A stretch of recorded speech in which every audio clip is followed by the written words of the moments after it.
Good morning. आज हम भारतीय नागरिकता के संविधान में बात किए थे। कल पिछले वीडियो में किए थे, हमने नागरिकता के बारे में बात किए थे।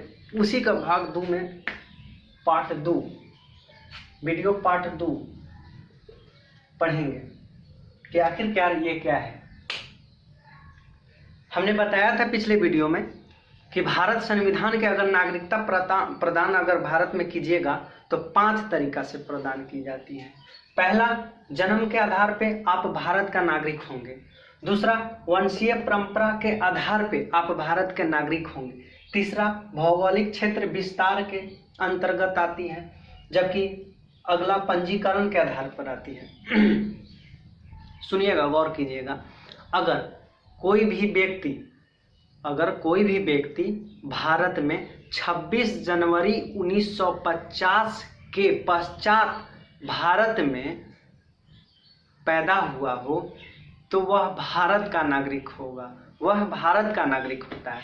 जबकि 26 जनवरी 1950 के पहले भारत में 5 वर्ष से भारत में रह रहा है, वह भी भारत का नागरिक माना जाएगा। जब हमारा संविधान लागू नहीं हुआ था 26 जनवरी 1950, इससे पहले अगर बाद में बात कीजिएगा, इससे पहले की अगर बात कीजिएगा तो अगर भारत में वो आदमी 5 वर्ष तक आयु भारत में रह चुका होता है तो उसे भारत का नागरिक मान लिया जाता था। अब अगला, जन्म के आधार पे और वंशीय परंपरा के आधार पे और देशीयकरण, भौगोलिक क्षेत्र विस्तार, पंजीकरण के बारे में बात करेंगे हम लोग। अब जन्म के आधार पे, जब व्यक्ति 26 जनवरी 1950 के बाद भारत में जन्म लिया हुआ होगा, उसको जन्म के आधार पे भारत का नागरिकता प्रदान की जाती है। मान लीजिए आप या हम 26 जनवरी 1950 के पश्चात यानी बाद में हम पैदा हुए हैं, नॉर्मली है, बाद में पैदा हुए हैं, तो हमको जो भारत के द्वारा नागरिकता प्रदान की जाएगी वो जन्म के आधार पर नागरिक प्रदान कर दी जाएगी भारत में। जबकि वंशीय परंपरा के अंतर्गत अगर हम जानेंगे भारत में नागरिक वंशीय परंपरा, मान लीजिए आपकी शादी विवाह होती है तो आप चल गए घूमने, स्विट्जरलैंड चले गए और स्विट्जरलैंड जाने के पश्चात आपको स्विट्जरलैंड पसंद आ गया। कहे कि नहीं, अब 2-3 साल यहीं रहेंगे, नौकरी उकरी हो ही गया है, अब आराम से 2 साल यहीं रहेंगे, बड़ा बढ़िया जगह है।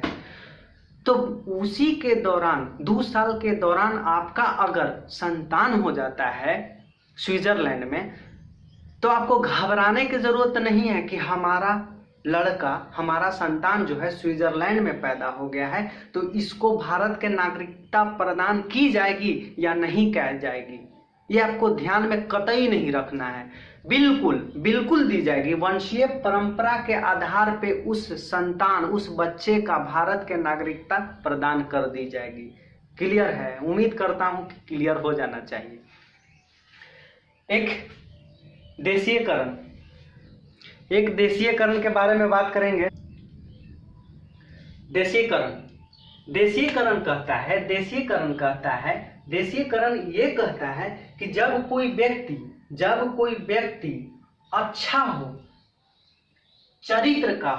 अच्छा चरित्र का हो और जो भारत संविधान के मूल में 22 भाषा में कम से कम एक भाषा अच्छा होना चाहिए, आता हो। यानी कि कहने का मतलब है कि जब कोई व्यक्ति वयस्क हो, अच्छे चरित्र का हो और 22 भाषा में से कम एक भाषा अच्छी जानकारी रखता है और भारत संविधान को पवित्रता मानता हो, मतलब अच्छा व्यक्त करता हो कि भारत संविधान को निष्ठा मतलब अच्छा मानता है कि नहीं, जो भारत का संविधान अच्छा व्यक्त करता हो उसको देशीयकरण के आधार पर भारत में नागरिकता दी जाती है। तथा एक शर्त भी है उसके, जब नागरिकता, ध्यान रखें कि जो एक आती थी महिला जो नोबेल पुरस्कार उसको मिला हुआ करता था, मदर टेरेसा की बात कीजिएगा तो मदर टेरेसा जो अल्बानिया की रहने वाली थी, जो भारत में नागरिकता प्रदान की थी, वो देशीयकरण के आधार पे प्रदान की थी। यानी कि भारत में कुछ अच्छा योगदान जिसको रहता है और वो चाहती है कि हम भारत का नागरिक बने रहें, तो उसे देशीयकरण के आधार पर भारत में नागरिकता प्रदान की जाती है। अगला है भौगोलिक क्षेत्र का विस्तार। भौगोलिक क्षेत्र का विस्तार, अगला है भौगोलिक क्षेत्र का विस्तार। मान लीजिए भौगोलिक क्षेत्र, वर्तमान समय में पाकिस्तान की अगर बात कीजिएगा, वर्तमान समय में पाकिस्तान की बात कीजिएगा और पाकिस्तान में लाहौर क्षेत्र को अगर बात कीजिएगा, मान लीजिए भारत द्वारा पाकिस्तान से युद्ध हो रहा है और पाकिस्तान से युद्ध होने के पश्चात में पाकिस्तान के लाहौर क्षेत्र को भारत जीत लिया, तो निश्चित रूप से भौगोलिक क्षेत्र, हमारे भारत के भौगोलिक क्षेत्र में वृद्धि होगी, क्योंकि पाकिस्तान के प्रांत में एक लाहौर क्षेत्र बिल्कुल अच्छे तरीके से भारत में मिला दिया लाहौर को। तो माना जाता है कि लाहौर में जो पाकिस्तान का नागरिकता प्रदान की जाती थी, तो जब हमारे भारत में लाहौर को मिला दिया तो बिल्कुल हमारे क्षेत्र में आ गया, तो उसको नागरिकता प्रदान भौगोलिक क्षेत्र के आधार पे भारत में नागरिकता दी जाती है। और राष्ट्रपति एक अधिसूचना जारी करता है कि भारत में जो पाकिस्तान के लाहौर क्षेत्र को जीता है, तो उन लोगों को भौगोलिक क्षेत्र के आधार पे भारत में नागरिकता प्रदान की जाएगी। यानी राष्ट्रपति एक अधिसूचना जारी करता है। उम्मीद करता हूं कि आप समझ रहे होंगे कि भौगोलिक क्षेत्र क्या है, भौगोलिक क्षेत्र क्या है। एक पंजीकरण होता है, पंजीकरण होता है, एक पंजीकरण होता है, एक पंजीकरण होता है,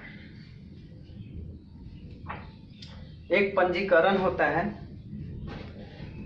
तो पंजीकरण की अगर बात कीजिएगा, तो अगर भारत में 7 वर्ष तक भारत में रह रहा हो, भारत में रह चुका हो, 7 वर्ष तक भारत में रह चुका हो, तथा विदेशी स्त्री यानी विदेशी महिला भारत के पुरुष से विवाह कर लेता हो, विदेशी महिला भारत के पुरुष से विवाह कर लेता है, तो उसको पंजीकरण के आधार पर आपको नागरिकता प्रदान की जाती है। बैंक में खाता उता खुलवाने से आप भारत के नागरिक नहीं होंगे, ये ध्यान में नहीं रखिएगा कि बैंक में खाता खुलवा लेने से आपको भारत में नागरिकता प्रदान की जाएगी। नहीं, ऐसा नहीं होता है, ऐसा प्रावधान नहीं है। एक बार हम लोग रिवीजन कर लेते हैं। भारत में 5 तरीका से नागरिकता प्राप्त की जाती है। जन्म के आधार पे, जो व्यक्ति 26 जनवरी 1950 ईस्वी के बाद भारत में पैदा होगा, उसके जन्म के आधार पर आपको नागरिकता प्रदान की जाएगी। जबकि वंशीय परंपरा के आधार पे, जो कि 26 जनवरी 1950 अगर विदेश में कोई जन्म ले लेता है और उसके माता पिता कोई भी एक भारतीय हो, उसको वंशीय परंपरा के अंतर्गत भारत में नागरिकता प्रदान की जाएगी। जबकि देशीयकरण की अगर बात कीजिएगा, कोई भी विदेशी यात्री अगर चाहता है कि हम भारत के नागरिकता प्रदान करें, तो वो सबसे पहले तो आपको वयस्क होना चाहिए, वयस्क होना चाहिए। हमारे संविधान में वयस्क की एज 18 वर्ष है, यानी कि वयस्क होना चाहिए। हमारे संविधान में 22 भाषा है, जो 22 भाषा में से कम एक भाषा अच्छी तरह से जानकारी हो, और एक संविधान जो है भारत संविधान, यानी हमारे भारत संविधान के अच्छा निष्ठा, अच्छा प्रतिष्ठा मानता हो, तो उसको देशीयकरण के आधार पर भारत में नागरिकता प्रदान की जाती है। अगर भौगोलिक क्षेत्र की अगर बात कीजिएगा, भौगोलिक क्षेत्र की बात कीजिएगा, तो भारत से अगर पाकिस्तान युद्ध हुआ और युद्ध होने के दौरान पाकिस्तान के लाहौर क्षेत्र को भारत में मिला दिया गया, तो एक राष्ट्रपति अधिसूचना करता है कि जो हम क्षेत्र जीते हैं, जो हम अपने साम्राज्य में क्षेत्र में वृद्धि हुआ है, उसको भारत के नागरिकता प्रदान की जाएगी, भौगोलिक क्षेत्र विस्तार के अंतर्गत दी जाएगी। एक होता है पंजीकरण, जो भारत में 7 वर्ष तक रह रहा है और रहने के बाद अगर चाहे विदेशी स्त्री यानी विदेशी महिला भारतीय पुरुष से विवाह कर लेता है तो उसको पंजीकरण के आधार पर भारत में नागरिकता प्रदान की जाती है। अब आइए हम लोग अनुच्छेद के बारे में बात करेंगे। अनुच्छेद के बारे में बात करेंगे। अब अनुच्छेद 5 क्या है, अनुच्छेद 6 क्या है, अनुच्छेद 7 क्या है, 8 क्या है, 9 क्या है, 10 क्या है और 11 क्या है। देखिए अनुच्छेद 5 की अगर बात कीजिएगा तो अनुच्छेद अगर 5 की बात कीजिएगा, अनुच्छेद 5 की बात कीजिएगा तो अनुच्छेद 5 में कहा गया है कि नागरिकता संबंध जितने भी नागरिकता संबंध जो है, नागरिकता संबंध की शर्त यानी शर्त की बात की गई है, शर्त की बात की गई है। नागरिकता संबंध शर्त की बात की गई है। नागरिकता संबंध शर्त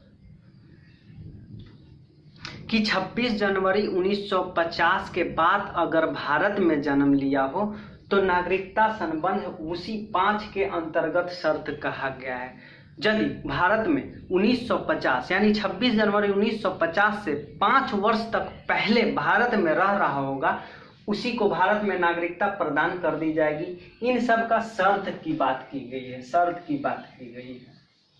अब अनुच्छेद 6 क्या है, अनुच्छेद 6 है अगर पाकिस्तान के यात्री, पाकिस्तान के निवासी वहां अगर उसे मन नहीं लगता है तो वो अगर चाहे कि हम भारत में नागरिकता प्रदान करेंगे तो वो बिल्कुल अनुच्छेद 6 के अंतर्गत पाकिस्तान से यात्री भारत में आएगा और इस प्रकार उसको अनुच्छेद 6 के तहत भारत में नागरिक प्रदान की जाएगी।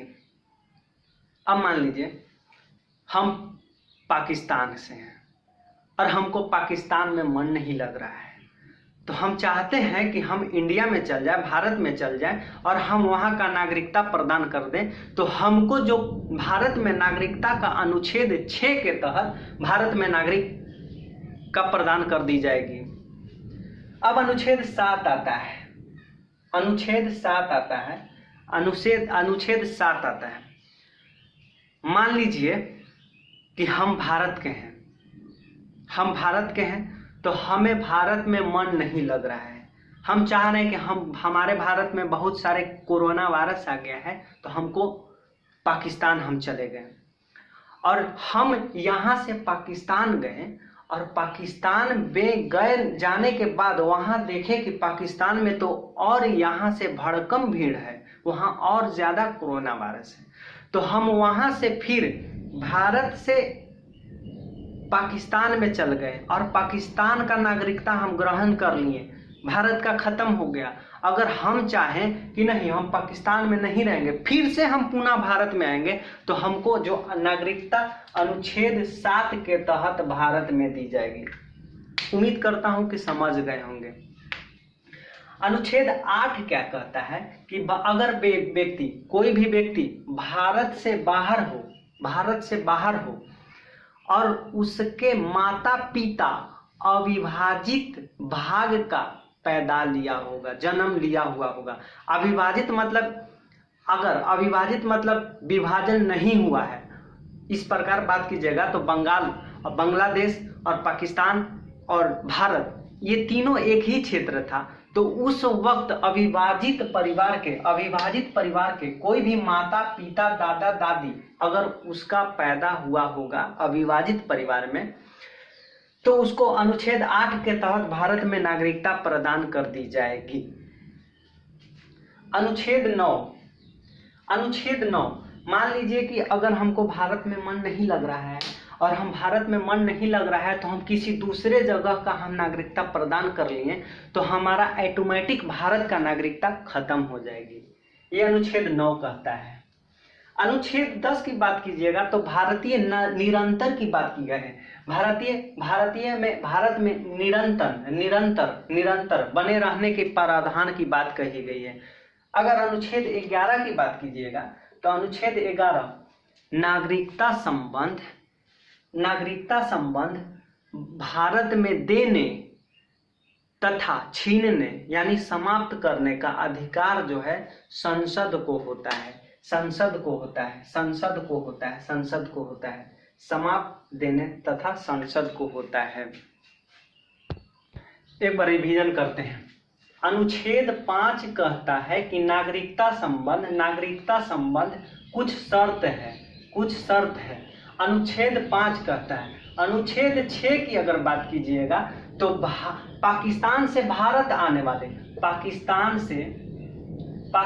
से भारत आने वाले को अनुच्छेद 6 के तहत भारत में नागरिकता प्रदान की जाएगी। जबकि अनुच्छेद 7 की अगर बात कीजिएगा, अनुच्छेद 7 की बात कीजिएगा तो अनुच्छेद 7 में भारत से पाकिस्तान तथा पाकिस्तान नहीं मन लगने के कारण फिर पाकिस्तान से भारत आता है तो उसको अनुच्छेद 7 के तहत भारत में नागरिकता का प्रचलन देने को मिलता है। अनुच्छेद 8 की अगर बात कीजिएगा, अनुच्छेद 8 की बात कीजिएगा तो भारत से बाहर रह रहे व्यक्तियों को अगर उसके माता या पिता, दादा या दादी अविभाजित भाग में पैदा यानी अविभाजित भाग में जन्म हुआ हो, यानी कि जिस तरह से हमारे बांग्लादेश, पाकिस्तान और भारत विभाजन नहीं हुआ हो, उस वक्त इसके माता पिता, दादा दादी अविभाजित परिवार में पैदा हुआ होगा तो उसको जो है अनुच्छेद 8 के तहत भारत में नागरिकता प्रदान की जाएगी। जबकि अनुच्छेद 9 की अगर बात कीजिएगा, अनुच्छेद 9 की बात कीजिएगा तो अगर हम किसी दूसरे जगह देश की नागरिकता हम प्रदान कर लेंगे तो हमको भारत में खत्म हो जाएगा,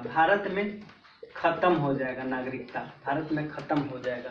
जबकि अनुच्छेद 10 की बात कीजिएगा तो नागरिकता के लेकर निरंतर बने रहने की बात की गई है, निरंतर बने रहने की बात कही गई है।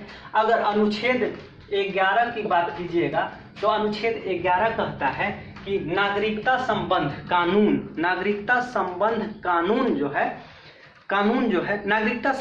कानून बनाने तथा कानून छीनने यानी नागरिकता देने तथा नागरिकता छीनने का अधिकार जो है संसद को जाता है। उम्मीद करता हूं कि आपको समझ में आ गया होगा। ये बकलोल से बकलोल आदमी अगर पढ़ेगा ना हो तो समझ जाएगा, बकलोल भी समझ जाएगा। यदि आपको अगर नहीं समझ में आ रहा है तो आप बकलोल नहीं, महाबकलोल हैं आप। अगर ये वीडियो हेल्पफुल लगता है तो आप इसको लाइक जरूर कीजिएगा। मिलते हैं अगले वीडियो में फिर से मिलते हैं। तब तक के लिए धन्यवाद। आप घर में रहिए, सजग रहिए। कोरोना वायरस के चलते आप जान रहे हैं कि पूरा विदेश और देश सब भड़कम में है। उम्मीद करता हूँ आप घर में पढ़िए और सजग रहिए और निरंतर रहिए। Thank you very much.